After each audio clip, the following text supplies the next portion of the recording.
Хей, ассалаумалейкум достар, сізбен бірге Яратылып кетеді. Бүгін біз сіздерге қалай Free Fire тартуды үйрететін боламыз. Free Fire Max достар. Ол үшін бізге Happy Mod деген приложение керек. Мен сіздерді оның видеоларында көрсетіп қойғам. Қазір күте тұрыңыздар достар. Хей, короче достар, мынау арнаға жазылып кетемін, жаққа көсік. Бұлда да енді бір видео, бұл жақта енді түрлі моддар, ойындар, Майнкрафтқа моддар. Мысалға мынақта бір видеосы қалай читер ойындар тартады көрдіңдер ғой. Ішінде Free Fire'ға дейін бар достар. Ал мен қазір сіздерге Free Fire Max'ын түсіруді үйретемін достар. Енді достар, мен ардымда Happy Mod'ты тартуды көре аласыздар. Енді мен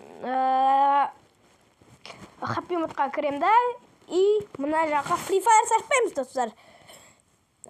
Free Fire'дың Max түрін тартамыз. Так, Free Fire қалай тартылады, міне осылай. Бізге осы түрін тарту керек. Мен Free Fire'дың өзін тартып көргем, бірақ осыны тартамыз көрдіңіз. Free Fire 34 сондай работает деп тұрады, ал мынау 64. Сол үшін бізге Garena Free Fire Max'ты тартамыз, и осы загрузканы басамыз, и реклама жүреді. Короче, достар, мені продолжить үштеп тартуға болады, и ішін ойнап отырамыз. Короче, осы тартылғаннан кейін скачать басып, памятіңіз көп болса ойындарды өшіріп, фотолар өшіріп, осыны тартамыз. Сізден бұл Яратылып кетеді, сау болыңыздар достар.